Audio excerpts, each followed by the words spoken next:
Question 1. The assessment process reveals a critical network intrusion that has disrupted key business operations. The immediate priority is to restore services to minimize financial losses. However, the security team is aware that a thorough forensic investigation will be necessary to understand the attack vector, identify vulnerabilities, and comply with potential reporting requirements. Which of the following actions best balances the immediate need for service restoration with the long-term requirement for evidence preservation and regulatory compliance? Option A. Implement containment measures to isolate affected systems, capture volatile data like memory dumps and relevant logs, document all actions taken, and then proceed with restoration efforts in a controlled manner.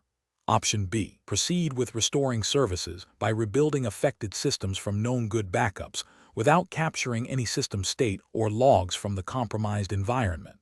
Option C. Focus solely on restoring services as quickly as possible by rebooting systems and restarting services, deferring any forensic analysis until after all operations are back to normal. Option D. Immediately initiate a full forensic imaging of all affected systems before attempting any restoration or containment actions. Correct answer is D. Immediately initiate a full forensic imaging of all affected systems before attempting any restoration or containment actions. Explanation. Scenario analysis. This scenario presents a common challenge in network defense, balancing the need for rapid incident response with the requirement to preserve evidence for potential legal or regulatory scrutiny. The pressure to restore services quickly can lead to actions that inadvertently compromise the integrity of forensic data, making it difficult to determine the root cause, scope, and attribution of a security incident. This tension requires a skilled defender to make judicious decisions under duress, understanding the long-term implications of immediate actions. Correct approach analysis. The correct approach prioritizes the preservation of critical evidence while initiating containment and eradication efforts. This aligns with the principles of digital forensics and incident response, which emphasize maintaining the chain of custody and ensuring data integrity. Specifically, in the context of U.S. regulations relevant to network defense, such as those that might be referenced in a U.S.-centric certification like the Certified Network Defender, which often draws from NIST guidelines and potentially HIPAA or PCI DSS, depending on the industry. Maintaining evidence integrity is paramount for compliance and accountability. Documenting all actions taken, including any modifications to systems, is crucial for demonstrating due diligence and adherence to best practices. This approach ensures that if further investigation, legal action, or regulatory audit is required, the collected evidence will be admissible and reliable. Incorrect approach is analysis. One incorrect approach involves immediately wiping and rebuilding affected systems without proper forensic imaging or documentation. This action, while seemingly efficient for restoring services, destroys potentially invaluable evidence. From a regulatory standpoint, this could violate requirements for data breach notification and investigation, as the organization would be unable to accurately assess the impact or identify vulnerabilities exploited. Ethically, it demonstrates a lack of diligence in understanding and mitigating security risks. Another incorrect approach is to solely focus on restoring services without any consideration for evidence preservation. This might involve restarting services without logging the state of the system before the restart or without capturing volatile memory. Such an approach risks losing critical indicators of compromise IOC and attacker tactics, techniques, and procedures, TTP.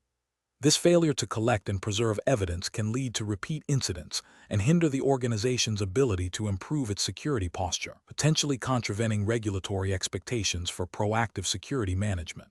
A third incorrect approach is to delay service restoration significantly to conduct an exhaustive forensic analysis before any remediation. While thoroughness is important, an indefinite delay can cause unacceptable business disruption and may not be feasible or required by all regulations for initial containment. The challenge lies in finding the optimal balance. Over-prioritizing forensics to the detriment of business continuity, without a clear regulatory mandate for such an extended delay, can be seen as an inefficient use of resources and may not represent best practice in incident response. Professional reasoning. Professionals should employ a structured incident response plan that includes clear protocols for evidence preservation and forensic analysis, alongside remediation and restoration activities. This plan should be developed in consultation with legal counsel and compliance officers to ensure alignment with relevant regulatory frameworks. During an incident, the decision-making process should involve a risk assessment that weighs the urgency of service restoration against the criticality of preserving specific types of evidence. Documentation is key at every step. Professionals should ask, what evidence is critical for understanding this incident, proving compliance, or supporting future legal action? And what actions can be taken to contain and remediate the incident while minimizing the impact on evidence integrity? This systematic approach ensures that immediate operational needs are met without compromising the ability to conduct thorough post-incident investigations and meet regulatory obligations. Question 2. Investigation of a critical network intrusion has revealed a sophisticated malware infection impacting several key servers. The business operations team is urgently requesting immediate restoration of services to minimize financial losses. As the lead network defender, what is the most appropriate initial action to take regarding the affected systems? Option A. Create forensically sound images of all affected systems' persistent storage before any other remediation or restoration activities. Option B. Focus solely on collecting volatile data from the affected systems and then proceed with restoration. Option C. Immediately initiate system restoration from clean backups to bring services back online as quickly as possible. Option D. Begin the process of eradicating the malware from the infected systems and then proceed with restoration. Correct answer is C. Immediately initiate system restoration from clean backups to bring services back online as quickly as possible. Explanation. Scenario analysis. This scenario presents a common challenge for network defenders, balancing the need for rapid incident response with the requirement to preserve evidence for potential legal or regulatory action. The pressure to restore services quickly can lead to hasty decisions that compromise the integrity of the investigation. The professional challenge lies in adhering to established protocols and legal mandates while mitigating business impact. Correct approach analysis. The correct approach prioritizes the preservation of digital evidence in accordance with established forensic best practices and relevant U.S. regulatory frameworks, such as those outlined by NIST, National Institute of Standards and Technology, guidelines, which are often referenced in cybersecurity certifications like the Certified Network Defender. This involves creating forensically sound images of affected systems before any remediation or restoration activities commence. This ensures that the original state of the compromised systems is captured, allowing for thorough analysis without altering the evidence. This aligns with the principle of maintaining the chain of custody and the integrity of digital evidence, which is crucial for any subsequent investigation, disciplinary action, or legal proceedings. It also supports compliance with data breach notification laws and potential regulatory investigations that may require evidence of the incident's cause and scope. Incorrect approaches analysis. One incorrect approach involves immediately restoring systems from backups without first acquiring forensic images. This is a significant regulatory and ethical failure because it destroys the original evidence. If the incident involves a data breach or a violation of regulations like HIPAA or GDPR, though GDPR is not U.S.-specific, the principle of data integrity applies.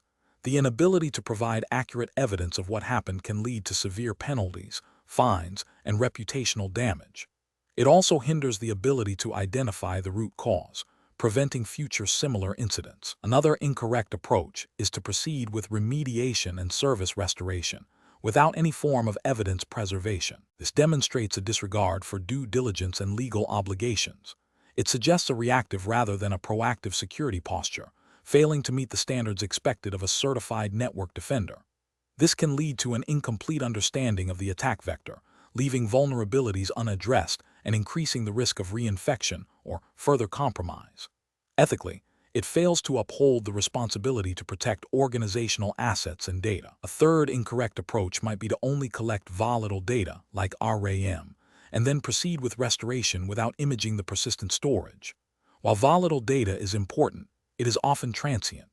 Failing to image the hard drives and other persistent storage means that crucial evidence, such as malware, configuration changes, or exfiltrated data could be lost forever. This incomplete evidence collection can render any subsequent investigation ineffective and may not satisfy legal or regulatory requirements for a comprehensive incident response. Professional reasoning. Professionals should employ a structured incident response framework that integrates evidence preservation as a foundational step. This framework typically involves 1. Preparation, having incident response plans and tools ready. 2. Identification, detecting and confirming an incident. 3. Containment, limiting the scope of the incident. 4. Eradication, removing the threat. 5. Recovery, restoring systems to normal operation. 6. Lessons learned, analyzing the incident to improve defenses. Crucially, evidence preservation must be integrated before or concurrently with containment and eradication, and certainly before full recovery. This ensures that the integrity of the investigation is maintained throughout the process. Decision-making should be guided by organizational policies, legal requirements, and industry best practices, always prioritizing the preservation of evidence as a critical component of a successful and compliant incident response. Question 3. What factors determine the appropriate scope and depth of network traffic logging for effective threat detection and incident response within a U.S.-based organization while adhering to privacy principles?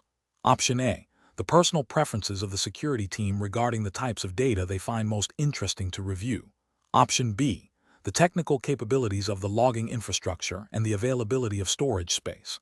Option C. The desire to capture all possible network activity for comprehensive historical analysis, regardless of privacy implications. Option D.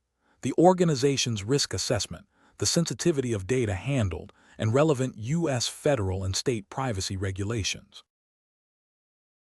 The correct answer is D. The organization's risk assessment, the sensitivity of data handled, and relevant U.S. federal and state privacy regulations. Explanation. Scenario analysis. This scenario presents a common challenge in network defense, balancing the need for robust security monitoring with the potential for privacy intrusion and the legal implications of data collection. Organizations must navigate a complex landscape of regulations and ethical considerations when deciding what network traffic to log and retain. The challenge lies in identifying the appropriate level of detail for logging that is both effective for threat detection and compliant with privacy laws, without becoming an unmanageable data burden or creating an environment where employee privacy is unduly compromised. The specific jurisdiction for this exam is the United States, and therefore, all analysis must be grounded in U.S. federal and relevant state laws and guidelines pertaining to data privacy and cybersecurity. Correct approach analysis. The correct approach involves a risk-based methodology that prioritizes logging based on the potential impact of security incidents and the sensitivity of the data being transmitted.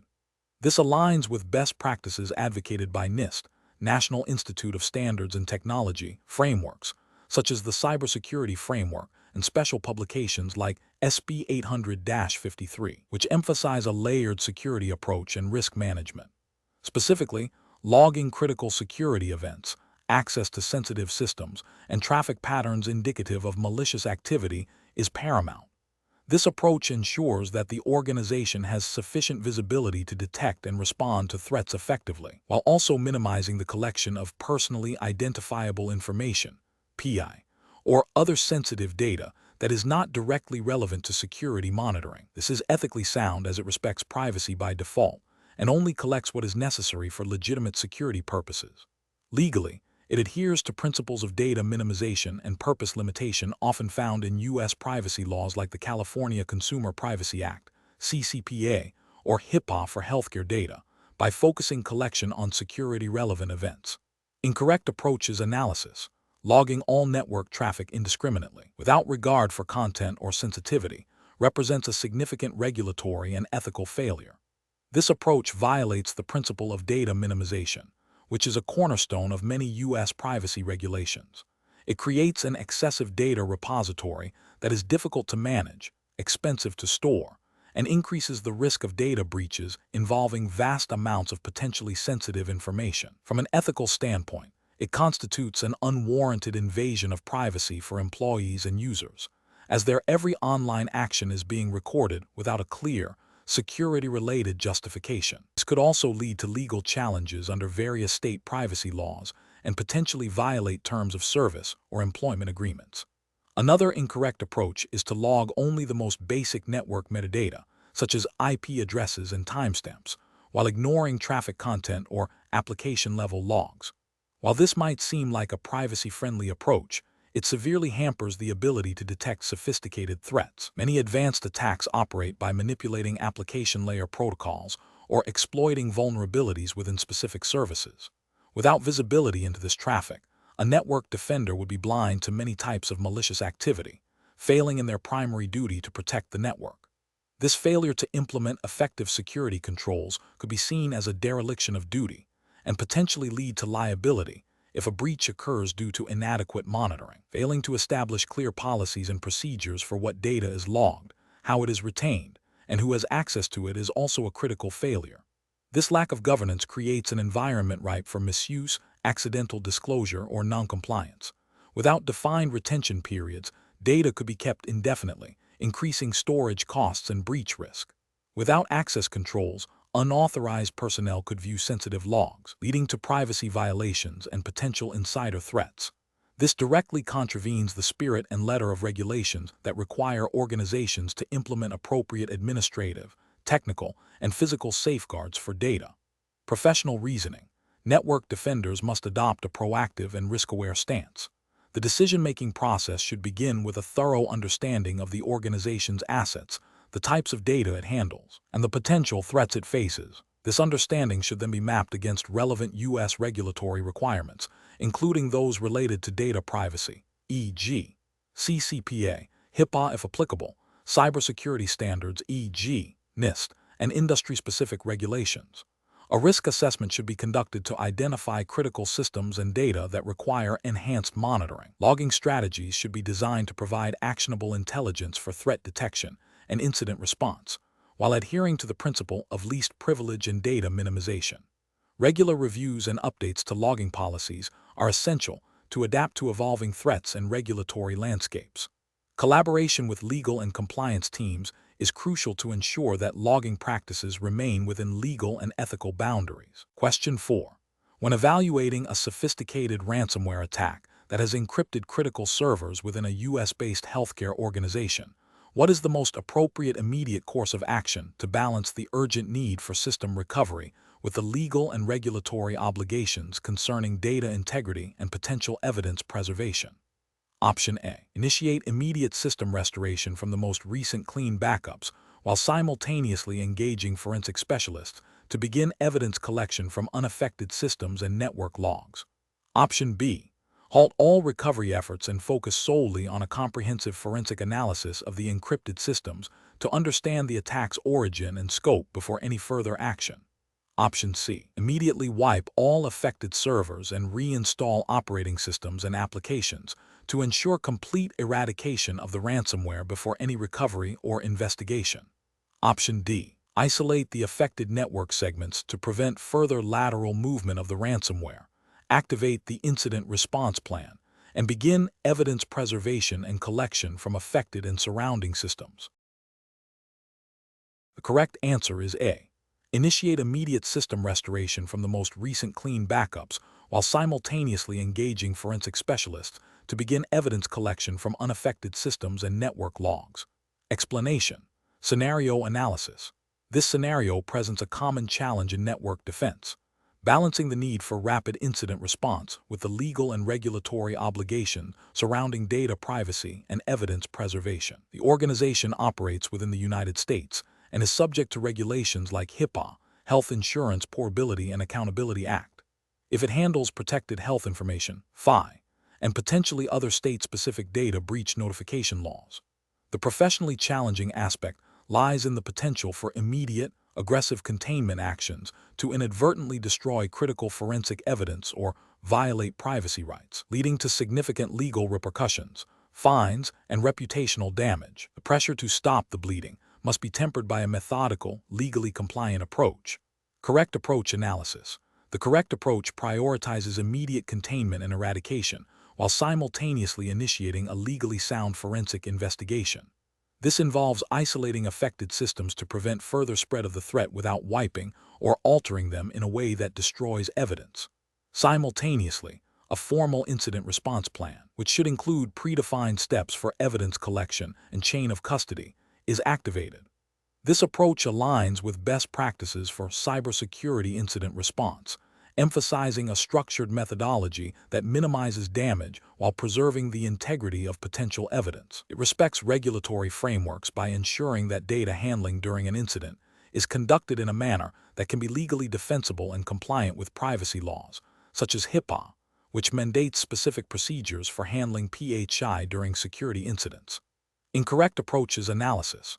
One incorrect approach involves immediately wiping all affected systems to ensure no residual malware remains. This is a regulatory and ethical failure because it destroys potential evidence crucial for understanding the attack vector, identifying the attacker, and fulfilling legal reporting requirements. Violates principles of evidence preservation and can hinder post-incident analysis and legal proceedings.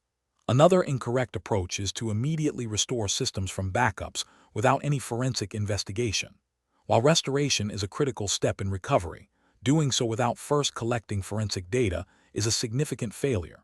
It risks reintroducing the threat if the backup itself is compromised or if the root cause is not understood. From a regulatory standpoint, this approach fails to gather necessary information for breach notification laws and may prevent the organization from demonstrating due diligence in its response. A third incorrect approach is to delay containment actions until a full forensic analysis is completed. This is a critical failure in network defense. While thorough analysis is important, delaying containment allows the threat to propagate, causing more damage and potentially compromising more systems and data. This inaction can lead to greater regulatory penalties and a more severe impact on the organization and its stakeholders. Professional reasoning. Professionals should employ a risk-based phased incident response methodology.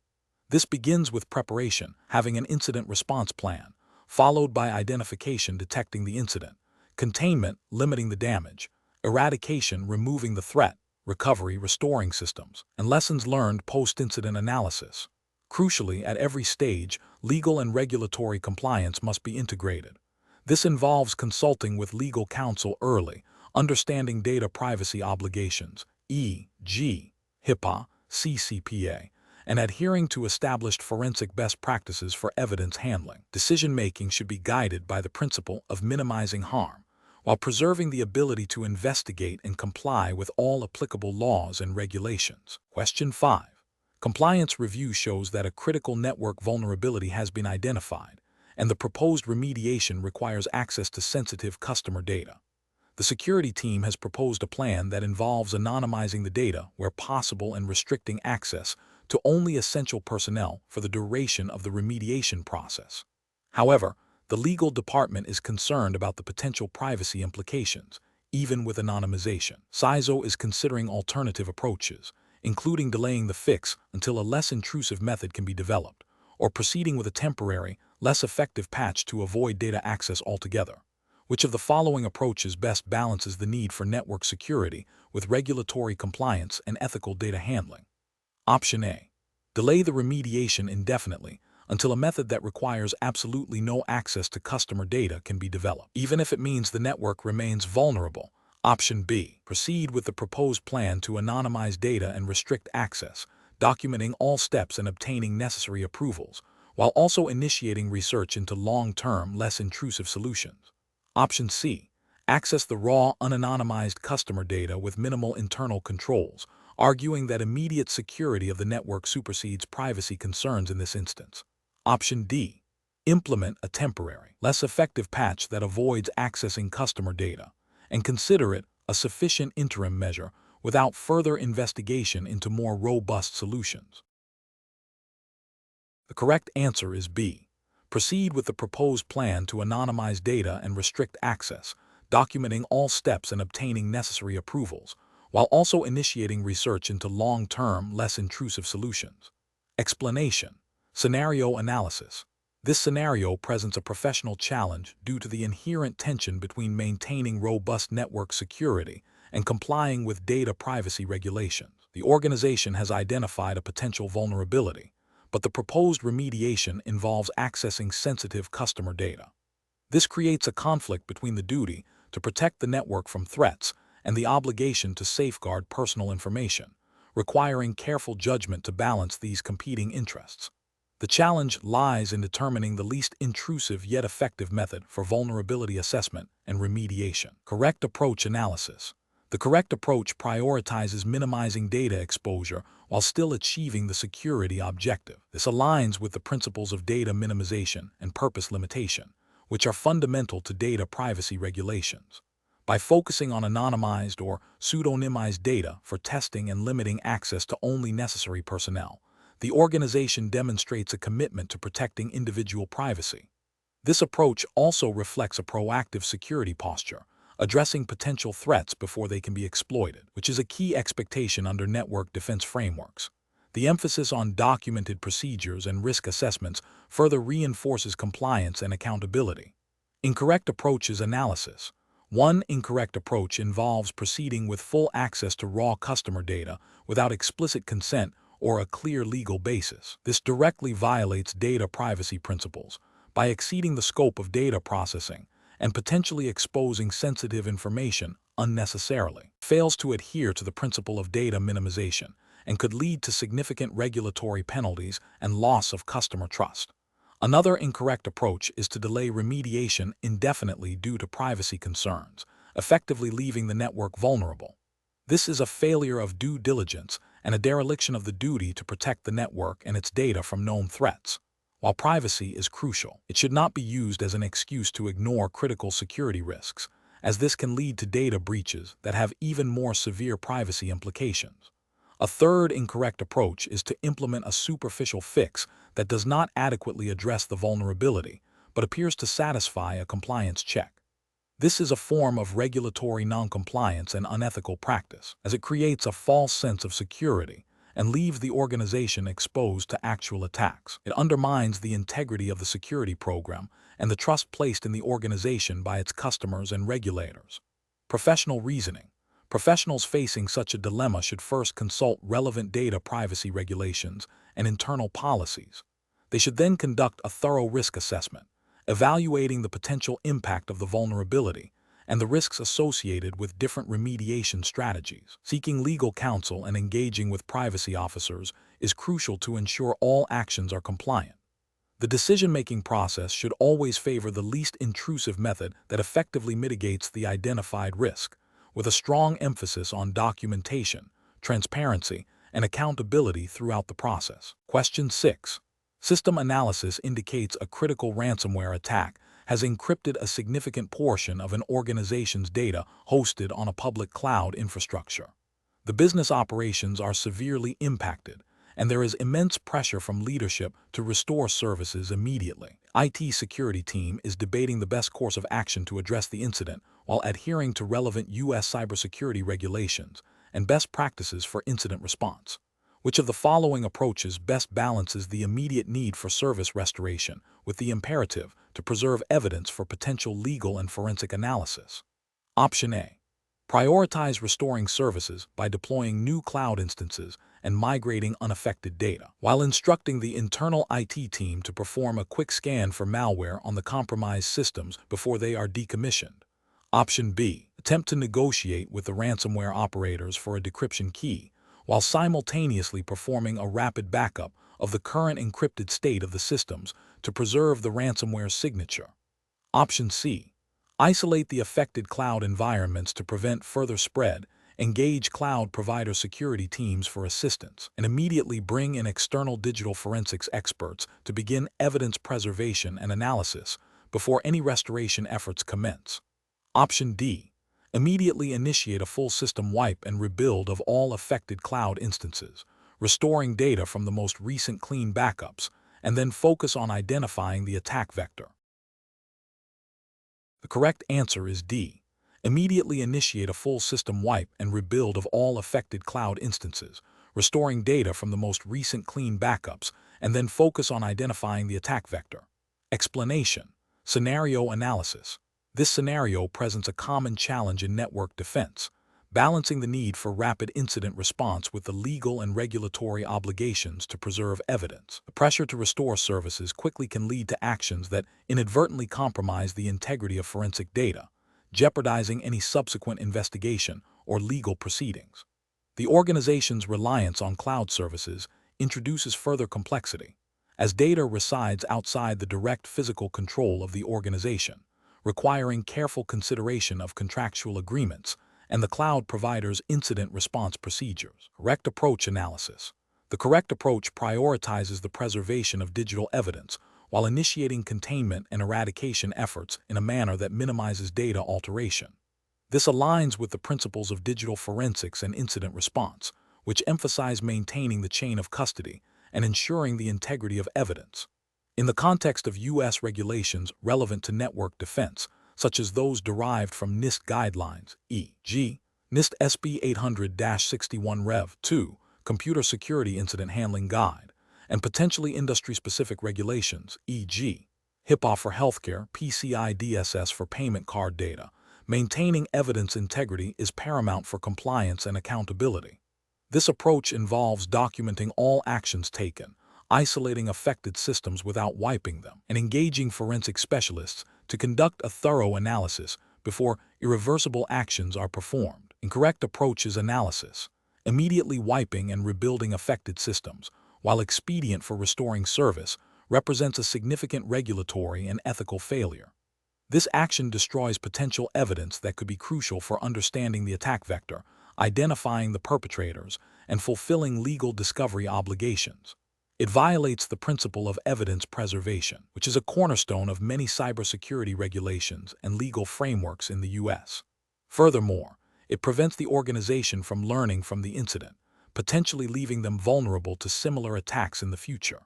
Failing to engage forensic specialists and relying solely on internal IT staff for evidence collection and analysis can also be problematic. While internal teams are vital, specialized forensic expertise is often required to ensure that evidence is collected and preserved in a legally admissible manner. Without this, the collected data may be deemed unreliable in a legal context, undermining any investigation or prosecution. This can lead to non-compliance with regulations that mandate proper incident investigation and reporting. Ignoring the cloud provider's incident response protocols and proceeding with independent actions without coordination can lead to data loss or corruption, and may violate the service level agreements, SLAs, and terms of service with the cloud provider.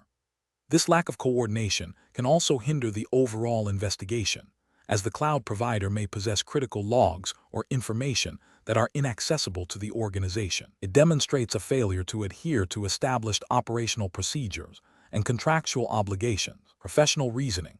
Professionals must adopt a structured incident response methodology that integrates forensic preservation from the outset. This involves 1. Preparation, having a well-defined incident response plan that includes forensic procedures. 2. Identification, recognizing the incident and its potential impact. 3. Containment, taking steps to limit the damage, prioritizing evidence preservation.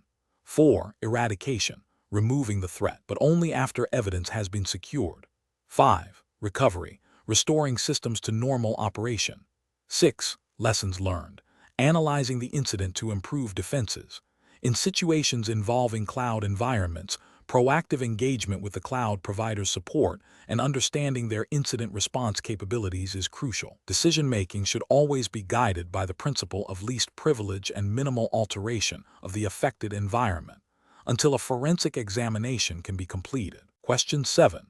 The audit findings indicate that a recent phishing campaign successfully compromised several user accounts, leading to unauthorized access to a database containing personally identifiable information, PI, of customers residing in multiple U.S. states. The security team has contained the immediate threat and is working to eradicate the malware. What is the most appropriate next step to ensure compliance with relevant U.S. data breach notification laws and maintain professional integrity? Option A. Immediately initiate the legally mandated notification process to affected individuals and relevant state attorneys general, as required by applicable data breach laws, while continuing forensic investigation and remediation. Option B. Issue a general public statement acknowledging a security incident, without detailing the specific nature of the data compromised or the affected individuals to avoid unnecessary alarm. Option C. Focus solely on completing the full forensic investigation and eradicating all traces of the compromise before considering any external communication. Option D. Delay any notification until the internal legal team has completed a comprehensive risk assessment, even if this extends beyond the statutory notification timelines. The correct answer is A.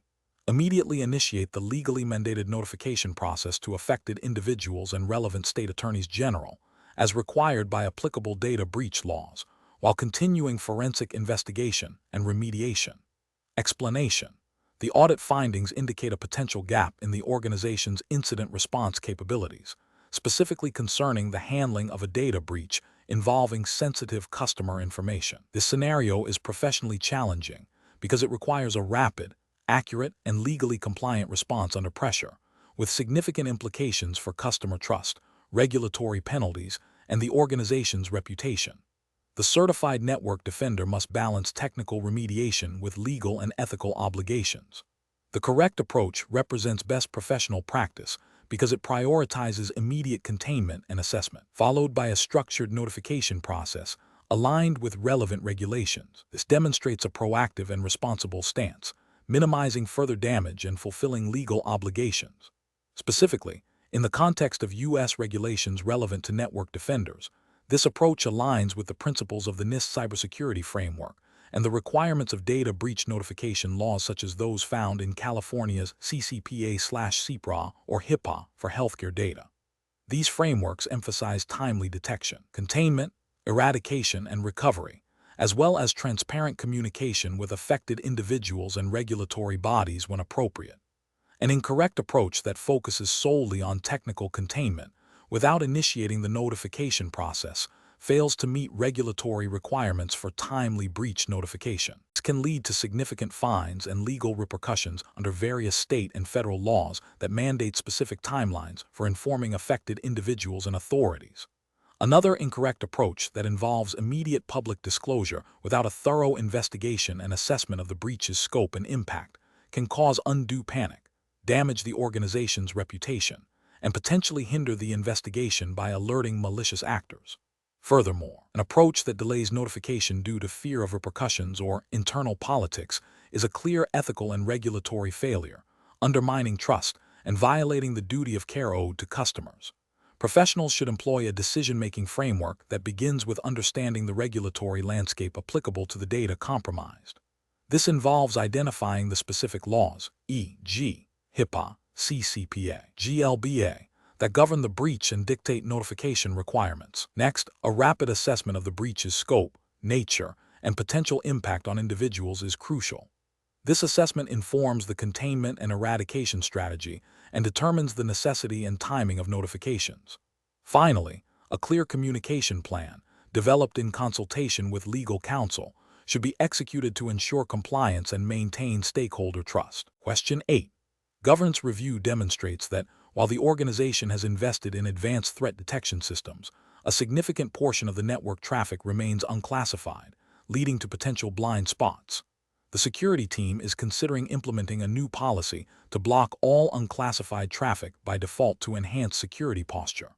However, this could impact the availability of certain legacy applications critical for daily operations. What is the most appropriate course of action for the network defender?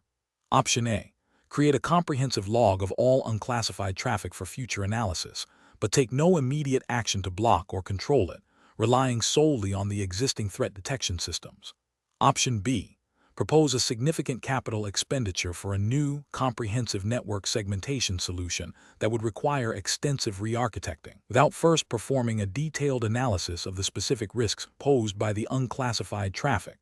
Option C. Conduct a detailed risk assessment to identify critical assets and sensitive data that might be exposed by unclassified traffic, and then implement targeted security controls and traffic shaping policies for specific segments of unclassified traffic based on the assessed risk, while engaging with business units to manage the impact on legacy applications. Option D. Immediately implement a network-wide policy to block all unclassified traffic by default to eliminate potential security risks, regardless of the impact on operational applications. The correct answer is C. Conduct a detailed risk assessment to identify critical assets and sensitive data that might be exposed by unclassified traffic, and then implement targeted security controls and traffic shaping policies for specific segments of unclassified traffic based on the assessed risk, while engaging with business units to manage the impact on legacy applications. Explanation. Scenario analysis. This scenario presents a common challenge in network defense, balancing the need for robust security controls with the operational requirements of a critical business function. The challenge lies in the potential for security measures to disrupt legitimate user access and impact service availability, which can have significant financial and reputational consequences. The network defender must exercise careful judgment to identify and implement controls that effectively mitigate risks without causing undue operational friction. Correct approach analysis. The correct approach involves a risk-based assessment that prioritizes the protection of sensitive data and critical systems while ensuring minimal disruption to essential business operations. This aligns with the principles of a defense-in-depth strategy, where multiple layers of security are employed. Specifically, it requires understanding the threat landscape, identifying critical assets, and implementing controls that are proportionate to the identified risks. This approach is best professional practice because it is proactive, adaptable, and cost-effective. It ensures that security investments are focused on the most significant threats and vulnerabilities, rather than implementing blanket, potentially disruptive controls. This aligns with the general principles of information security management frameworks that emphasize risk assessment and management. Incorrect approach is analysis. Implementing a broad, network-wide blocking of all unknown or unclassified traffic without a specific threat justification is a regulatory and ethical failure. It demonstrates a lack of risk assessment and a failure to understand the business context. Such an approach could violate the principle of least privilege and could lead to the denial of service for legitimate users and critical business functions, potentially contravening service-level agreements or even specific data protection regulations if it prevents authorized access to necessary information. Implementing a solution that requires significant, unplanned capital expenditure without a clear return on investment or a direct link to a specific, identified security risk is also professionally unsound. While investment in security is necessary, it must be justified by a demonstrable need to mitigate specific threats or vulnerabilities. Unnecessary expenditure can be seen as a misallocation of resources, and if it leads to the neglect of more pressing security needs due to budget constraints, it represents a failure in risk management. Failing to document the rationale behind security control decisions, especially those that impact operational access, is a significant procedural and potentially regulatory failure. Proper documentation is crucial for audits, incident response, and demonstrating due diligence. Without it, it becomes impossible to justify the security posture or to learn from past decisions. This lack of transparency can lead to compliance issues and hinder effective security management. Professional reasoning. Professionals should adopt a structured decision-making process that begins with understanding the business objectives and the critical functions of the network. This is followed by a thorough risk assessment to identify potential threats, vulnerabilities, and the potential impact of a security incident.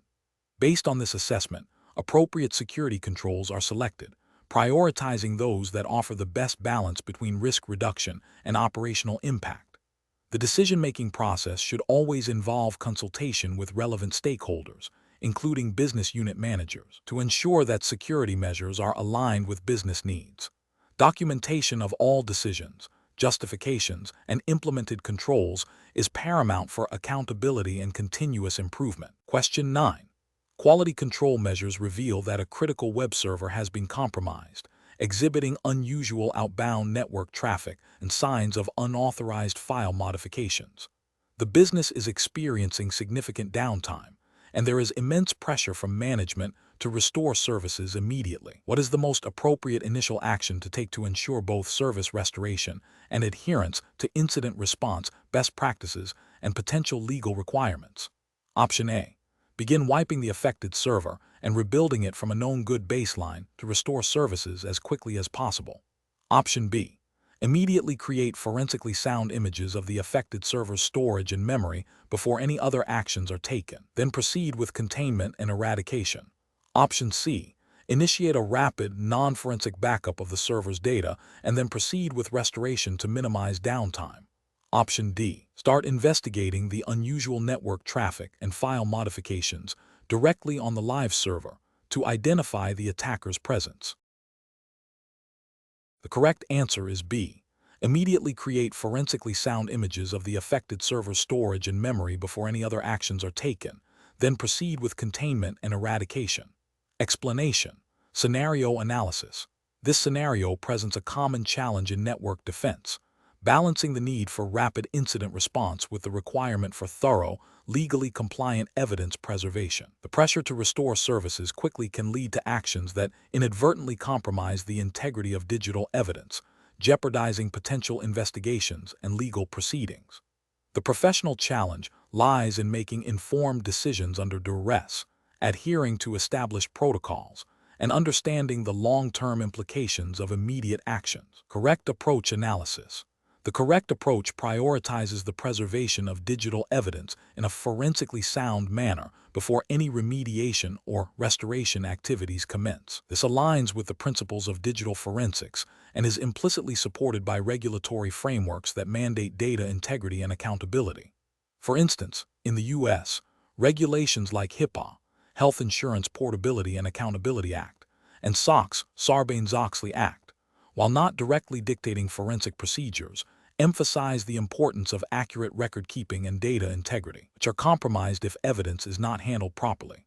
The NIST Special Publication 800-61 Revision 2, Computer Security Incident Handling Guide, strongly advocates for evidence preservation as a critical first step in incident response.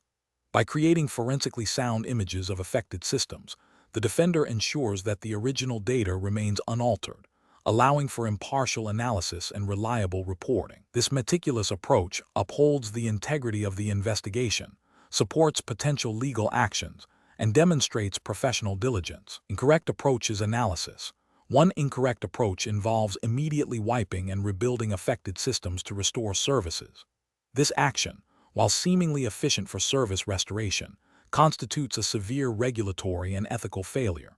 It destroys critical evidence that could be used to identify the root cause of the incident, understand the attacker's methods, and prevent future occurrences. This directly violates the spirit of data integrity and accountability expected under various U.S. regulations. Furthermore, it hinders any potential law enforcement investigation, making it impossible to pursue legal recourse against perpetrators. Another incorrect approach is to proceed with restoration without documenting the state of the compromised systems or creating any form of backup. This lack of documentation is a significant ethical lapse and a failure to adhere to best practices in incident response. It means that even if the systems are restored, there is no record of what happened, who was affected, or what data might have been exfiltrated. This makes it impossible to conduct a post-incident analysis or to satisfy audit requirements that often mandate detailed incident reporting and evidence of remediation. A third incorrect approach is to perform a quick, non-forensic backup of the affected systems before restoration. While a backup is better than no backup, a non-forensic backup may not preserve all the necessary metadata or ensure the integrity of the data in a way that is admissible in legal proceedings. This can lead to challenges in proving the authenticity and completeness of the evidence, potentially undermining the entire incident response effort and any subsequent legal actions. It represents a failure to meet the professional standard of care expected in handling sensitive digital evidence. Professional reasoning. Professionals should adopt a structured incident response plan that includes distinct phases for preparation, identification, containment, eradication, recovery, and lessons learned. When an incident is detected, the immediate priority after initial containment to prevent further spread is evidence preservation. This involves identifying critical systems, documenting their current state, and creating forensically sound copies. Only after evidence is secured should remediation and recovery efforts begin. This systematic approach ensures that all actions are defensible, compliant with relevant regulations, and contribute to a comprehensive understanding of the incident. Professionals must continuously train on incident response procedures and evidence handling techniques to make sound decisions under pressure. Question 10. Stakeholder feedback indicates that during a recent ransomware attack, the primary focus of the initial response team was to immediately isolate and decrypt affected systems to restore business operations as quickly as possible. This led to the deletion of temporary files and the rebooting of several critical servers before any forensic imaging or volatile data capture was performed. What is the most appropriate course of action to address this situation from a network defender's perspective, considering the need to comply with U.S. cybersecurity regulations and best practices? Option A. Prioritize the complete restoration of all affected systems and data, and then conduct a post-incident review to identify lessons learned regarding evidence preservation. Option B. Immediately initiate a comprehensive forensic investigation, acknowledging the potential loss of some volatile data, and focus on reconstructing the attack timeline using available logs and system artifacts.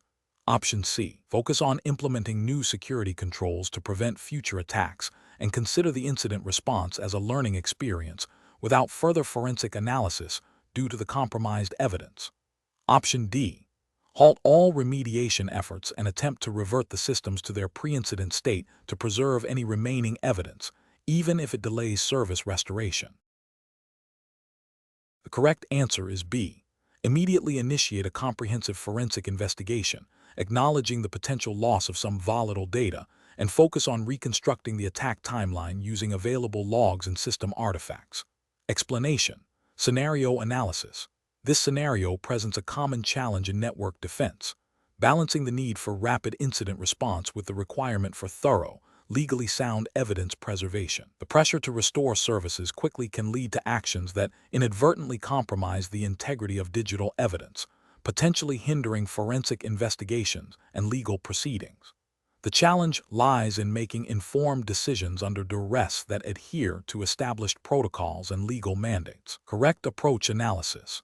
The correct approach prioritizes the preservation of volatile data and the integrity of the affected systems before any remediation actions are taken. This aligns with the principles of digital forensics and the legal requirements for chain of custody and evidence admissibility. By first documenting the state of the network, capturing volatile memory, and creating forensic images, the defender ensures that a pristine copy of the compromised environment is available for analysis. This methodical approach, adhering to established incident response frameworks, is crucial for meeting regulatory compliance, e.g., NIST guidelines, which are foundational for many cybersecurity regulations in the U.S., and ensuring that any subsequent actions are based on accurate and untainted data. This upholds the integrity of the investigation and supports potential legal actions. Incorrect approaches analysis. Taking immediate remediation actions without proper evidence preservation is a significant regulatory and ethical failure. This approach risks destroying critical evidence, such as logs, running processes, and network connections, that could identify the root cause, the attacker's methods, and the extent of the compromise. This directly violates best practices for incident response and forensic readiness, potentially leading to noncompliance with data breach notification laws, e.g., state-specific breach laws in the U.S., and rendering any subsequent investigation ineffective. Focusing solely on restoring services without any consideration for evidence collection is also problematic. While service restoration is a critical business objective, neglecting evidence preservation can have long-term legal and reputational consequences. It suggests a lack of understanding of the full scope of incident response, which includes not only containment and eradication, but also post-incident analysis and reporting, all of which rely on collected evidence. This can lead to an inability to meet compliance requirements that mandate thorough incident investigation and reporting. Attempting to perform remediation and evidence collection simultaneously without a clear, documented plan is inefficient and prone to errors. This can lead to cross-contamination of evidence or incomplete collection, undermining the integrity of the forensic process. It demonstrates a lack of structured incident response planning and execution, which is a cornerstone of effective cybersecurity and regulatory compliance. Professional reasoning. Professionals should adopt a structured incident response plan that clearly delineates phases for preparation, identification, containment, eradication, recovery, and lessons learned. When an incident occurs, the immediate priority after initial identification is evidence preservation. This involves securing the scene, documenting all actions, and collecting volatile data before making any changes to the affected systems. A clear understanding of legal and regulatory requirements regarding evidence handling and data breach notification is paramount. Professionals should continuously train on forensic best practices and incident response methodologies to ensure they can make sound, defensible decisions under pressure. Question 11. The performance metrics show a consistent 15% decrease in application response times across critical business systems over the past week. While the IT operations team suspects network congestion, the cybersecurity team notes an increase in alerts related to potential brute force attempts and unusual outbound traffic patterns from several user workstations. The CISO must decide on the immediate course of action. Option A. Instruct the IT operations team to prioritize network infrastructure upgrades and defer any investigation into the security alerts until performance is fully restored. Option B. Initiate a comprehensive security audit of the affected systems and network segments, correlating security alerts with performance logs to identify any direct causal links before implementing any changes to security controls. Option C. Immediately disable all intrusion detection system, IDs, alerts and temporarily reduce firewall inspection levels on the affected network segments to alleviate the performance bottleneck. Option D. Implement a blanket policy to block all outbound traffic from user workstations for 24 hours to mitigate potential threats, regardless of the impact on business operations. The correct answer is B. Initiate a comprehensive security audit of the affected systems and network segments, correlating security alerts with performance logs to identify any direct causal links before implementing any changes to security controls. Explanation. This scenario presents a common challenge in network defense, balancing operational efficiency with security requirements under regulatory scrutiny. The challenge lies in interpreting and applying the NIST Cybersecurity Framework, CSF, principles, specifically within the context of the U.S. regulatory environment that the Certified Network Defender exam is based upon. The organization is experiencing performance degradation, which could be attributed to various factors, including security controls. The CISO must make a decision that mitigates risk without unduly impacting business operations or violating compliance mandates. The correct approach involves a systematic, risk-based assessment aligned with the NIST CSF's identify, protect, detect, respond, and recover functions. Specifically, it leverages the identify function by understanding the assets and vulnerabilities, and the protect function by evaluating the effectiveness and impact of security controls. A thorough analysis of the performance metrics in conjunction with security logs and system configurations is crucial. This approach prioritizes understanding the root cause of the performance issues, determining if they are security-related, and then implementing targeted, proportionate security enhancements or adjustments. This aligns with the principle of defense in depth and continuous improvement, as advocated by the NIST CSF, ensuring that security measures are effective and efficient without creating unnecessary operational burdens. It also implicitly addresses regulatory requirements for due diligence in protecting information assets. An incorrect approach would be to immediately disable or significantly loosen security controls to restore performance. This directly violates the protect function of the NIST CSF and exposes the organization to increased risk of breaches, which could lead to significant financial penalties, reputational damage, and legal liabilities under regulations like HIPAA, if applicable to the data handled, or FTC guidelines concerning data security. Another incorrect approach is to ignore the performance metrics entirely, assuming they are unrelated to security. This fails to uphold the detect function, as performance anomalies can be indicators of malicious activity or misconfigurations that compromise security. It also demonstrates a lack of proactive risk management, a core tenet of cybersecurity best practices and regulatory expectations. Finally, making a decision based solely on anecdotal evidence or without a structured investigation would be unprofessional and likely lead to suboptimal or detrimental outcomes, failing to meet the due diligence expected of a CISO. Professional decision-making in such situations requires a structured approach.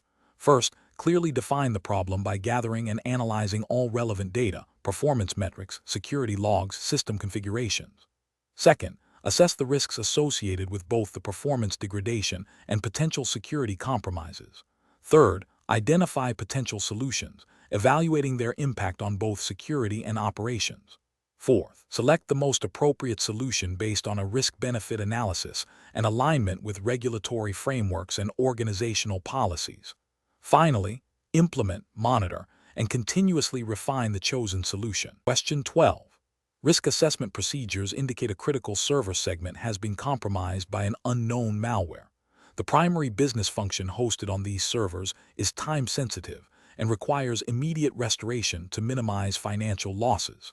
However, preliminary network monitoring suggests the malware may be actively exfiltrating data. What is the most appropriate immediate course of action to balance service restoration needs with the imperative to preserve evidence for investigation and compliance? Option A. Focus solely on analyzing network traffic logs to identify the exfiltration pattern and instruct users to cease all activity on the affected segment. Option B. Proceed with patching and updating the affected servers to close potential vulnerabilities, then restore from recent backups. Option C. Immediately reboot and re-image the affected servers to restore normal operations as quickly as possible. Option D. Isolate the compromised server segment from the rest of the network and initiate forensic imaging of the affected systems before any other remediation steps. Correct answer is C. Immediately reboot and re-image the affected servers to restore normal operations as quickly as possible. Explanation. Scenario analysis. This scenario presents a common challenge in network defense, balancing the need for rapid incident response with the requirement for thorough, legally compliant evidence preservation. The pressure to restore services quickly can lead to actions that inadvertently compromise the integrity of digital evidence, potentially hindering forensic investigations and violating legal or regulatory mandates. The professional challenge lies in making informed decisions under duress, where immediate operational needs conflict with long-term investigative and compliance requirements. Correct approach analysis. The correct approach prioritizes the preservation of volatile data and the integrity of the affected systems before any actions that might alter or destroy evidence. This aligns with best practices in digital forensics and incident response, which are often implicitly or explicitly governed by regulations like the U.S. Computer Fraud and Abuse Act, CFA, and the U.S. National Institute of Standards and Technology, NIST, Special Publication 800-61, Computer Security Incident Handling Guide. These guidelines emphasize the importance of maintaining an unbroken chain of custody and ensuring that evidence is collected in a forensically sound manner. By isolating the affected segment and initiating a forensic imaging process, the defender ensures that the original state of the compromised systems is captured without alteration, providing a reliable basis for subsequent analysis and potential legal proceedings. This proactive step is crucial for meeting regulatory obligations related to data breach notification and investigation, as well as for establishing accountability. Incorrect approaches analysis. One incorrect approach involves immediately rebooting or wiping the affected servers to restore service. This action would destroy volatile data, e.g., active processes, network connections, memory contents, that is critical for understanding the scope and nature of the compromise. This failure to preserve evidence directly contravenes the principles of digital forensics and could violate regulations requiring thorough investigation of security incidents. Another incorrect approach is to proceed with immediate system patching or restoration without first creating forensic images. While seemingly a logical step to regain operational capability, patching can alter system logs, file timestamps, and other critical forensic artifacts. This modification of evidence would render it unreliable for investigative purposes and could lead to legal challenges regarding the validity of any findings derived from the compromised systems, potentially violating data integrity requirements mandated by regulations. A third incorrect approach is to rely solely on network logs without preserving the state of the compromised endpoints. While network logs are valuable, they may not capture all aspects of the attack, especially if the compromise involves sophisticated techniques that evade network detection, or if endpoint-specific malware is involved. Failure to secure endpoint evidence limits the scope of the investigation and could result in an incomplete understanding of the breach, which might fall short of due diligence requirements under various data protection laws. Professional reasoning. Professionals facing such a scenario should follow a structured incident response plan that incorporates forensic readiness. This involves 1. Containment. Isolate the affected systems to prevent further spread. 2. Preservation. Prioritize the collection of forensically sound evidence, especially volatile data, before any remediation actions that could alter it. This includes creating bit-for-bit copies images of affected storage media. 3. Analysis. Conduct a thorough investigation using the preserved evidence to determine the root cause, scope, and impact of the incident. 4. Remediation. Implement corrective actions to address the vulnerabilities and restore systems to a secure state. 5. Reporting. Document all actions taken, findings, and lessons learned, ensuring compliance with relevant regulatory reporting requirements. This systematic approach ensures that operational needs are met, while upholding legal and ethical obligations regarding evidence integrity and incident investigation. Question 13. Stakeholder feedback indicates that following a recent ransomware attack, the primary concern is the rapid restoration of critical business operations. The IT security team is proposing to immediately wipe and re-image all affected servers to bring them back online as quickly as possible. However, the legal department has expressed concerns about potential litigation and the need to thoroughly investigate the attack vector and the extent of data exfiltration. As the network defender, what is the most appropriate course of action to balance operational needs with legal and forensic requirements? Option A. Focus solely on restoring services by re-imaging servers and defer any forensic investigation until after operations are fully normalized. Option B. Immediately initiate forensic imaging of all affected systems to preserve evidence, followed by a controlled restoration process. Option C. Proceed with wiping and re-imaging the servers to restore operations, and then attempt to recover logs from backups for investigation. Option D. Share all system logs and affected server configurations with external cybersecurity consultants for immediate analysis and restoration guidance. The correct answer is B. Immediately initiate forensic imaging of all affected systems to preserve evidence, followed by a controlled restoration process. Explanation. Scenario analysis. This scenario presents a common challenge in network defense, balancing the need for rapid incident response with the requirement for thorough, legally sound evidence preservation. The pressure to restore services quickly can lead to actions that inadvertently compromise the integrity of digital evidence, potentially hindering forensic investigations or legal proceedings. The challenge lies in making informed decisions under duress that adhere to established protocols and legal frameworks. Correct approach analysis. The correct approach prioritizes the preservation of volatile data and the integrity of the affected systems before any remediation actions are taken. This aligns with best practices in digital forensics and incident response, which emphasize the chain of custody and the need to collect evidence in a forensically sound manner. Specifically, this approach would involve isolating the affected network segment to prevent further spread, documenting all actions taken, and then initiating a forensic imaging of affected systems. This methodical process ensures that evidence is not altered or destroyed, which is crucial for understanding the attack vector, identifying the perpetrators, and meeting legal or regulatory compliance requirements. In the context of U.S. regulations, this aligns with principles often found in NIST guidelines, e.g., NIST SB 800-61 Rev. 2, Computer Security Incident Handling Guide, which stress the importance of evidence preservation and documentation throughout the incident response lifecycle. Incorrect approach is analysis. One incorrect approach would be to immediately wipe and re-image the affected servers without first collecting forensic images. This action, while seemingly efficient for restoring service, destroys critical evidence that could be used to understand the nature of the attack, identify vulnerabilities exploited, and potentially prosecute the attackers. This failure to preserve evidence would violate principles of digital forensics and could have significant legal repercussions, potentially leading to the inability to prove a breach or the source of a data leak in a court of law.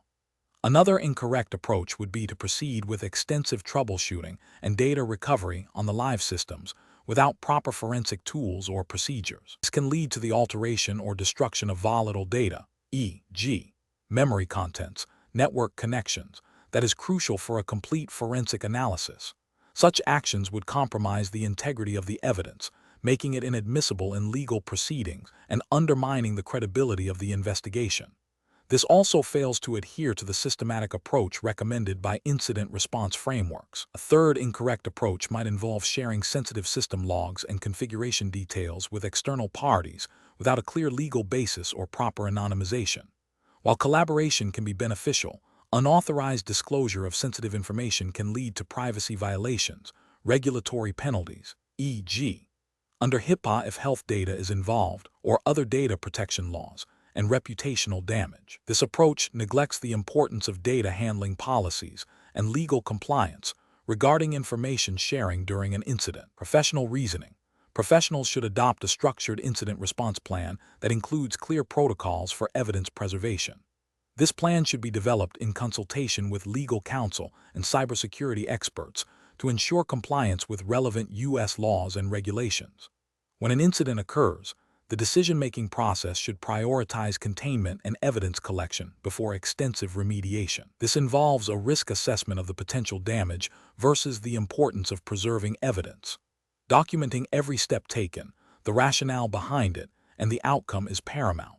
If unsure about the correct procedure, consulting with a digital forensics expert or legal counsel should be the immediate next step, rather than proceeding with potentially damaging actions. Question 14. The risk matrix shows a low-priority alert originating from a server hosting a non-critical internal application. The alert indicates unusual outbound network traffic patterns, but the volume is below the threshold for automatic blocking. The security analyst suspects a potential data exfiltration attempt, but lacks definitive proof. What is the most appropriate immediate course of action for the certified network defender? Option A. Immediately isolate the server from the network to prevent any further potential data loss. Option B. Escalate the alert directly to the Chief Information Security Officer, CISO, for immediate decision-making. Option C.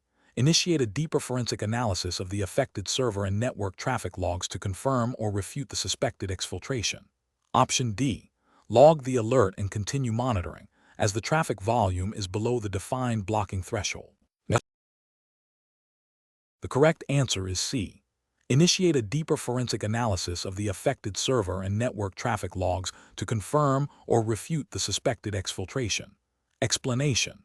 This scenario presents a common challenge in network defense, balancing operational efficiency with robust security controls when faced with a detected anomaly. The professionally challenging aspect lies in the immediate need to make a decision that could impact critical business functions, while simultaneously addressing a potential security threat.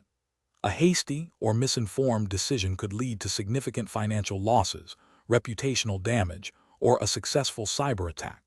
The requirement to act quickly under pressure, without complete information, necessitates a structured and informed approach. The correct approach represents best professional practice because it prioritizes a systematic investigation before implementing drastic measures. This aligns with the principles of incident response and risk management, which emphasize containment, eradication, and recovery.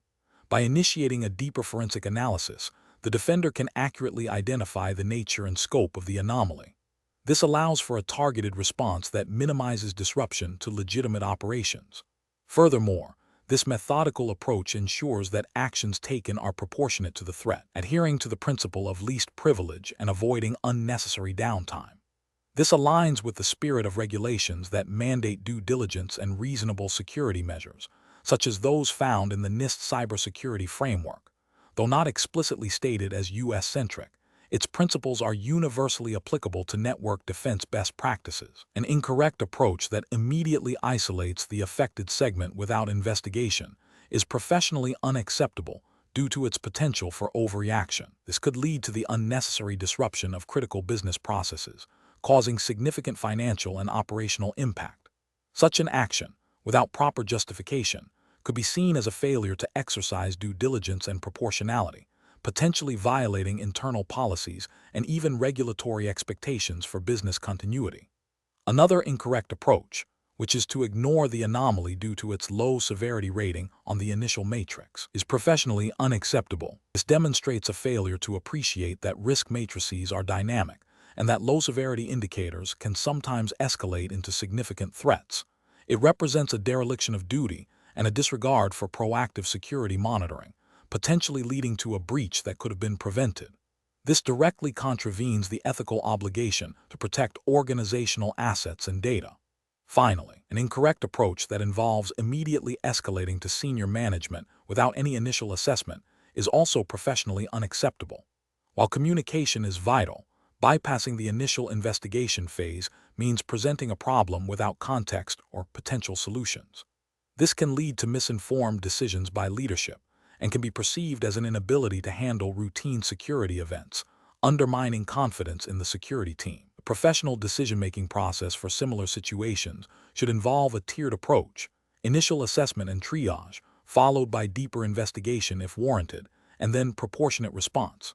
This process should be guided by established incident response plans and risk management frameworks. When an anomaly is detected, the first step is to gather more information to understand its nature. If the information suggests a potential threat, then a more detailed investigation is initiated. Based on the findings of the investigation, a response is formulated that is proportionate to the identified risk, aiming to contain and mitigate the threat while minimizing operational impact. Communication with relevant stakeholders should occur at appropriate stages, providing clear and actionable information. Question 15. Process analysis reveals that a network intrusion has been detected, and initial indicators suggest unauthorized access to systems containing sensitive customer information. While the security team is working to contain the threat and fully understand the scope of the compromise, there is pressure to prioritize complete forensic analysis before any external communications are made. Given the potential for significant reputational damage and regulatory scrutiny, what is the most appropriate course of action regarding regulatory notification requirements under U.S. federal and state laws? Option A. Assume the breach is minor and does not warrant immediate notification, proceeding with containment and analysis without informing regulatory bodies. Option B. Delay all regulatory notifications until the complete forensic analysis is finalized and the exact scope and impact of the breach are definitively determined. Option C. Initiate regulatory notification procedures immediately based on the preliminary assessment of compromised data types, while continuing containment and forensic analysis. Option D. Focus solely on technical containment and eradication of the threat, deferring any consideration of regulatory notification until the incident is fully resolved from a technical standpoint. The correct answer is C. Initiate regulatory notification procedures immediately based on the preliminary assessment of compromised data types, while continuing containment and forensic analysis. Explanation: scenario analysis. This scenario presents a common challenge in cybersecurity, balancing the need for rapid incident response with the imperative of adhering to strict regulatory notification requirements. The pressure to contain a breach quickly can lead to overlooking or delaying critical steps mandated by law, potentially resulting in severe penalties. The ambiguity of the initial impact assessment further complicates decision-making, as it's difficult to determine the exact scope and nature of the data compromised, which directly influences notification obligations. Correct approach analysis. The correct approach prioritizes immediate containment and preservation of evidence, while simultaneously initiating the regulatory notification process based on the best available information. This aligns with the principles of responsible incident response and regulatory compliance. Specifically, under U.S. federal regulations like HIPAA for healthcare data or state-level breach notification laws, timely notification is paramount. The focus is on acting diligently to protect affected individuals and to inform regulatory bodies as required. This approach demonstrates a commitment to both security best practices and legal obligations, minimizing potential harm to individuals and reducing the likelihood of regulatory sanctions.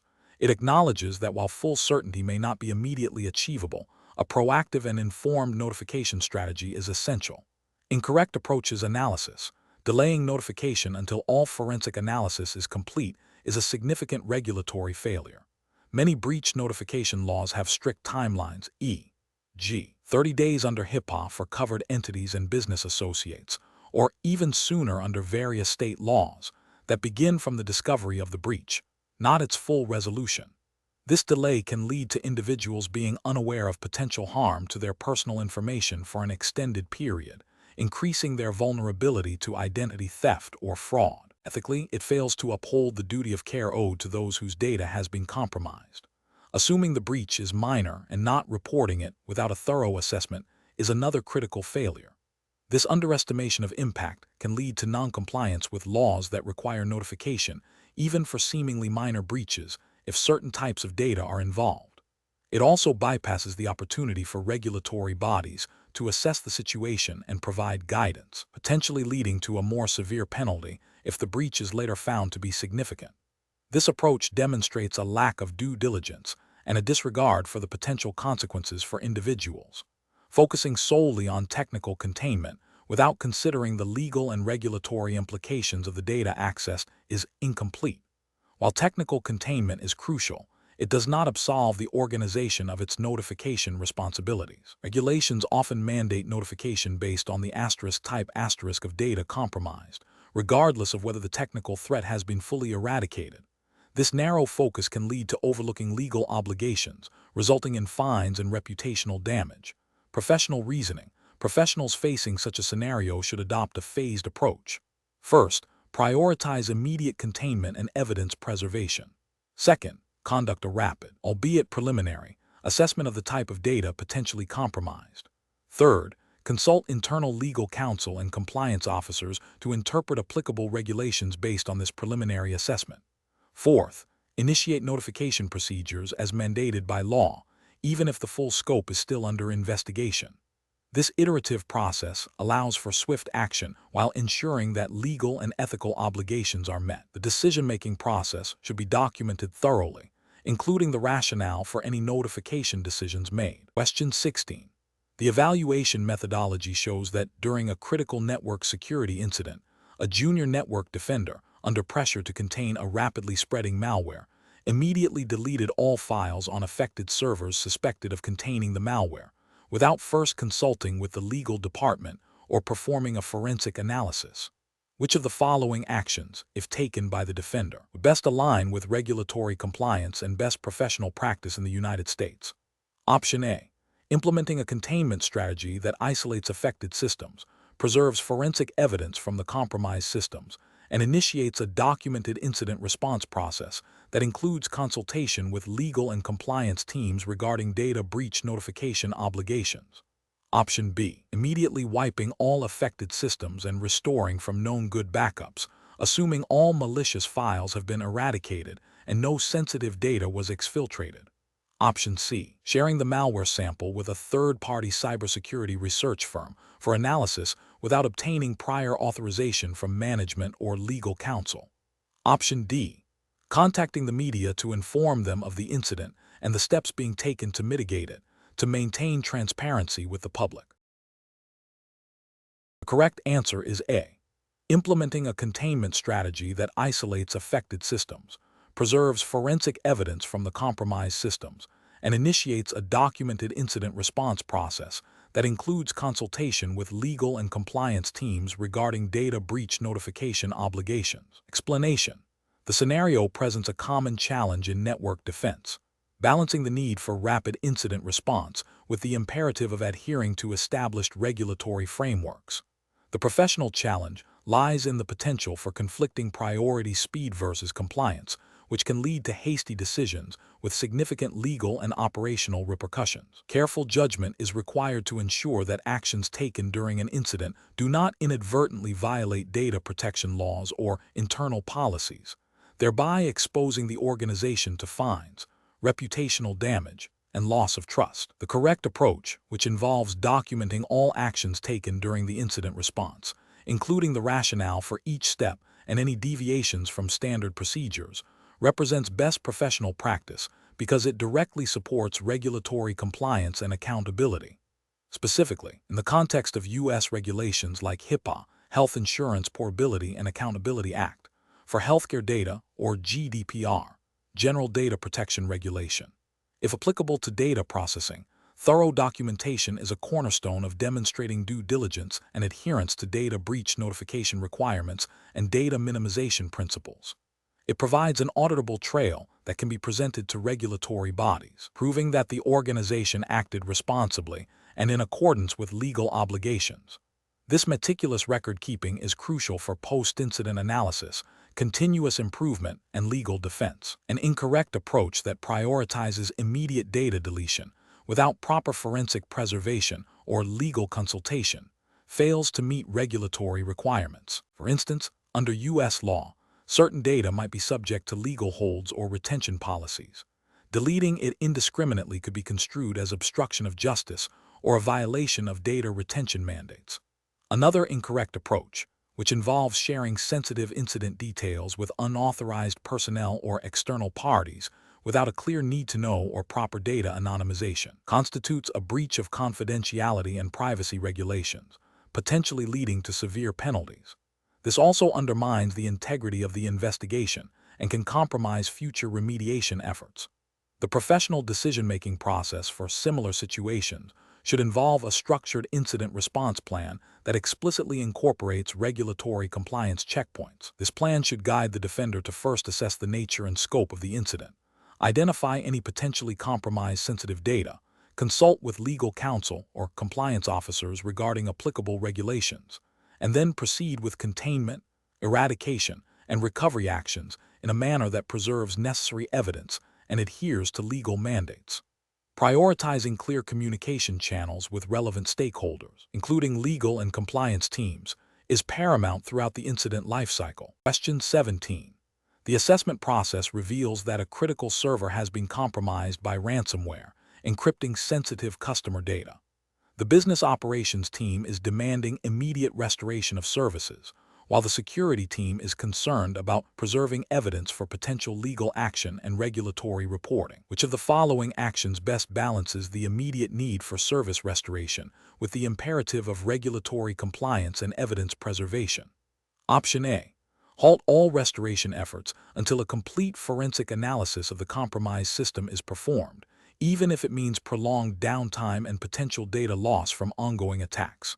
Option B. Inform the relevant regulatory bodies of the breach and await their instructions before taking any action to contain or restore the affected systems. Option C. Create forensic images of the compromised server, document all observed indicators of compromise, and then proceed with containment and eradication measures, followed by restoration from clean backups or rebuilt systems. Option D. Immediately initiate system backups to restore the server, prioritizing speed over forensic imaging or detailed documentation of the compromised state. The correct answer is D. Immediately initiate system backups to restore the server, prioritizing speed over forensic imaging or detailed documentation of the compromised state. Explanation. Scenario analysis. This scenario presents a common challenge in cybersecurity, balancing the need for rapid incident response with the strict requirements of regulatory compliance. The pressure to restore services quickly can lead to shortcuts that jeopardize evidence integrity, potentially hindering forensic investigations and violating legal obligations. The challenge lies in making informed decisions under duress that uphold both operational continuity and legal accountability. Correct approach analysis.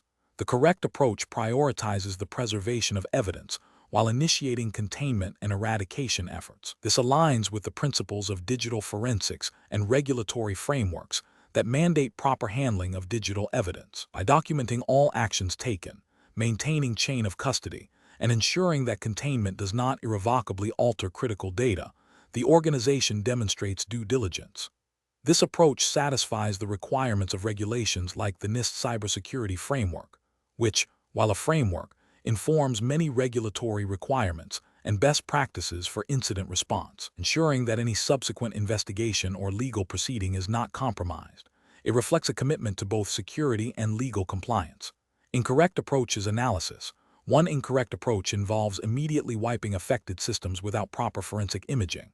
This action, while seemingly efficient for restoration, destroys critical evidence.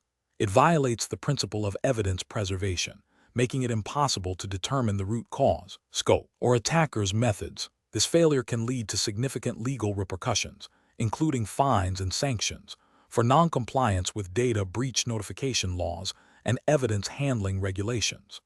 Another incorrect approach is to delay containment and eradication in favor of exhaustive, time-consuming forensic analysis before any remediation. While thoroughness is important, an indefinite delay in containment can allow an attacker to cause further damage, exfiltrate more data, or spread to other systems.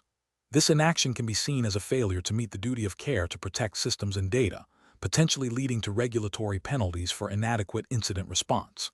A third incorrect approach is to rely solely on automated tools for remediation without human oversight or proper documentation. While automation is valuable, it can sometimes be overly aggressive or misinterpret the situation, leading to the destruction of non-malicious but important data.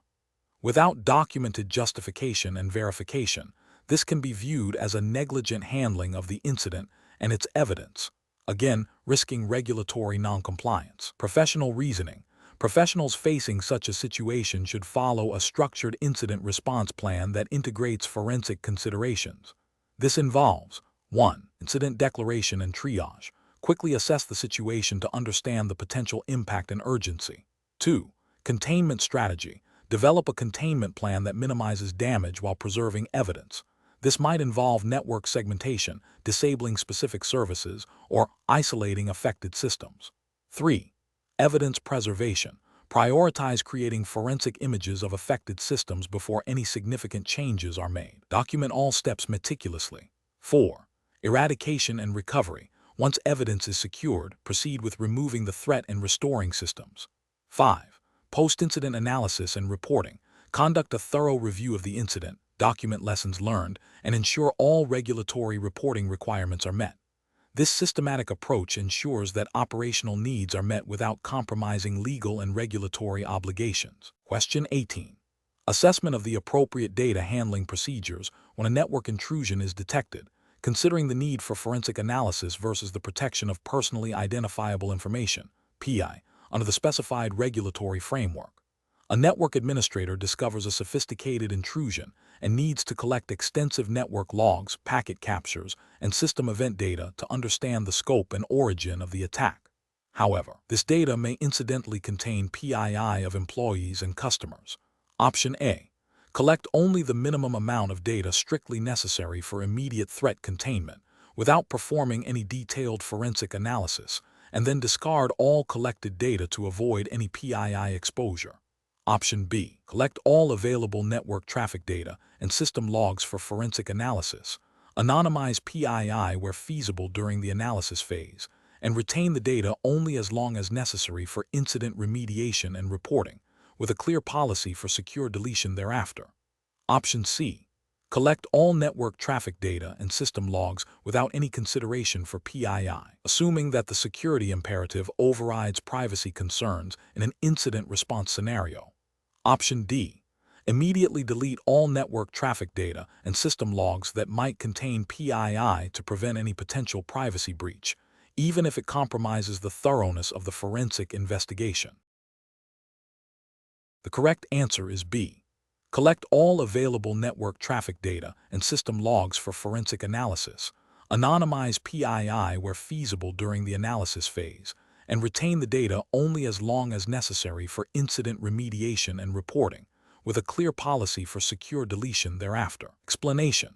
This scenario presents a common challenge in network defense, balancing the need for rapid incident response with the strict requirements of data privacy regulations.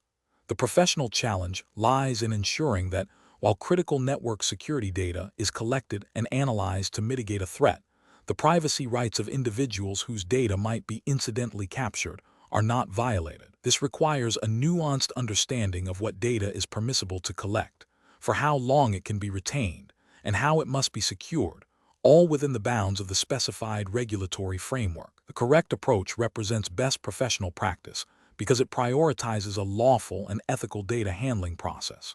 By obtaining explicit consent for data collection beyond what is strictly necessary for immediate threat mitigation, and by implementing robust anonymization and minimization techniques, the organization adheres to the principles of data protection by design and by default. This aligns with the spirit and letter of regulations that mandate data minimization, purpose limitation, and individual privacy rights. An incorrect approach that involves collecting all available network traffic data without explicit consent or a clear legal basis for retention beyond immediate incident analysis would constitute a significant regulatory failure. This could violate data privacy laws by exceeding the scope of legitimate processing, failing to obtain necessary consent, and potentially exposing sensitive personal information without adequate safeguards. Ethically, it demonstrates a disregard for individual privacy. Another incorrect approach, such as deleting all potentially sensitive data immediately after the incident, even if it contains valuable forensic information, might seem like a privacy-preserving measure but could hinder future investigations or compliance audits. This could lead to a failure to meet regulatory requirements for record-keeping or incident reporting, creating a different set of compliance risks. A professional reasoning process for such situations should involve 1. Identifying the immediate security threat and the data required for response. 2. Consulting the relevant regulatory framework to understand data collection, processing, and retention limitations. 3. Implementing data minimization and anonymization techniques wherever possible. 4. Seeking legal counsel or privacy officer guidance on obtaining consent or establishing other lawful bases for processing data beyond immediate necessity. 5. Documenting all decisions and actions taken, including justifications based on regulatory requirements and risk assessments. Question 19. Comparative studies suggest that in the aftermath of a confirmed network intrusion, the immediate priority for a network defender should be to restore services to minimize business disruption.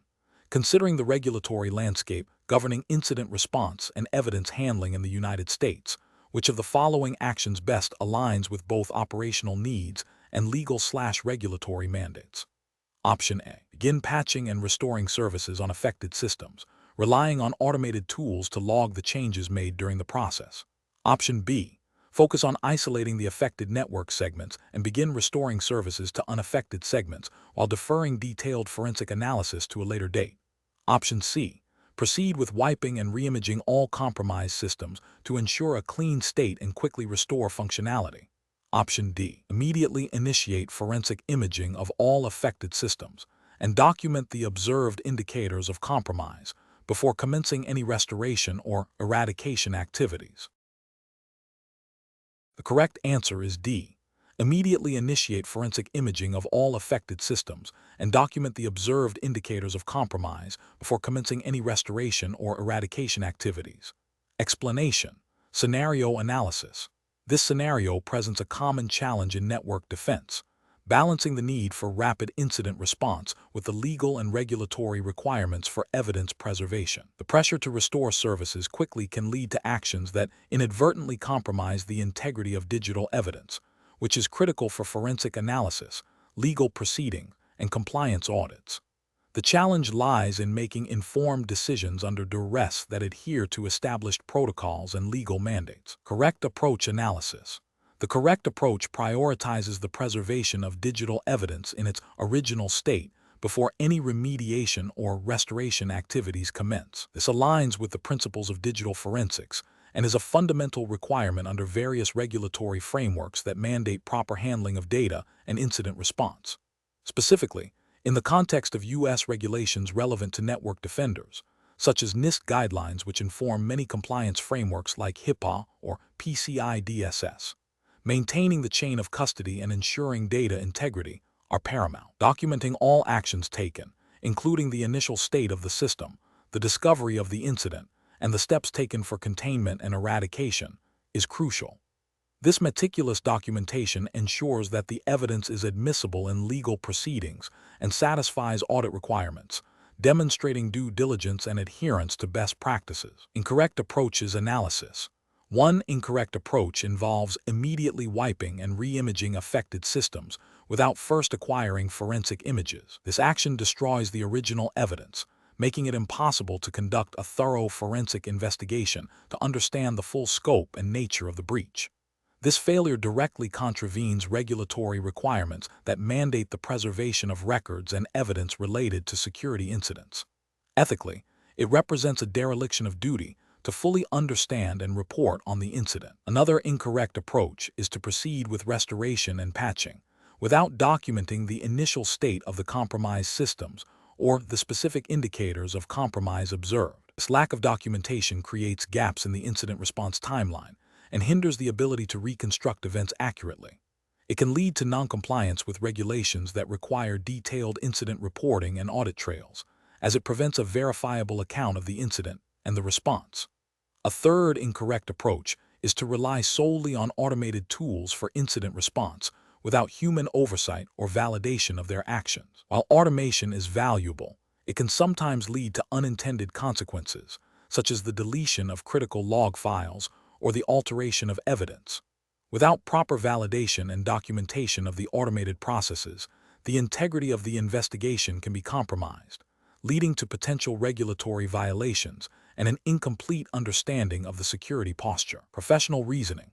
Professionals facing such a scenario should employ a structured incident response framework, such as the NIST Incident Response Lifecycle: preparation, detection and analysis, containment, eradication and recovery, post-incident activity. The decision-making process should prioritize evidence preservation by initiating forensic imaging and documentation immediately upon detection. This should be followed by containment strategies that minimize further damage while preserving the state of the compromised systems. Restoration and recovery efforts should only commence after evidence has been secured and documented, and all actions taken during the response should be meticulously logged. This systematic approach ensures compliance with legal and regulatory obligations, upholds ethical standards, and provides a foundation for effective post-incident analysis and continuous improvement. Question 20. The control framework reveals a proposal to integrate a new cloud-based analytics platform that promises significant operational efficiencies. However, preliminary assessments indicate that the platform's data handling protocols may not fully align with the organization's current data protection policies and could introduce new attack vectors. The CISO must decide on the best course of action to ensure both compliance and operational advancement. Option A. Implement the new platform with only the organization's standard baseline security configurations, assuming they will be sufficient for the new technology. Option B. Postpone the integration indefinitely until a perfect, fully compliant solution can be found, even if it means significant delays in achieving operational efficiencies. Option C. Proceed with the integration of the new platform immediately to capitalize on its efficiency benefits, addressing any security concerns reactively if they arise. Option D. Conduct a thorough risk assessment of the new platform, identify specific vulnerabilities, and implement compensating controls to mitigate identified risks before full integration. The correct answer is D. Conduct a thorough risk assessment of the new platform, identify specific vulnerabilities, and implement compensating controls to mitigate identified risks before full integration. Explanation. Scenario analysis. This scenario presents a common challenge in cybersecurity, balancing the need for robust security controls with the operational requirements of a business. The challenge lies in interpreting and applying regulatory requirements, specifically those related to data protection and network security, in a way that is both compliant and practical. The organization is under pressure to implement a new system that could enhance efficiency, but also introduces potential vulnerabilities.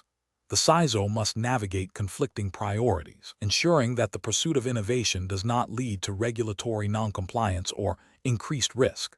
The need for a clear, defensible decision-making process is paramount. Correct approach analysis. The correct approach involves a thorough risk assessment and the implementation of compensating controls. This aligns with the principles of a defense-in-depth strategy and the risk-based approach mandated by many regulatory frameworks, including those relevant to network defense. By identifying potential risks associated with the new system and implementing specific technical and procedural safeguards to mitigate those risks, the organization demonstrates due diligence.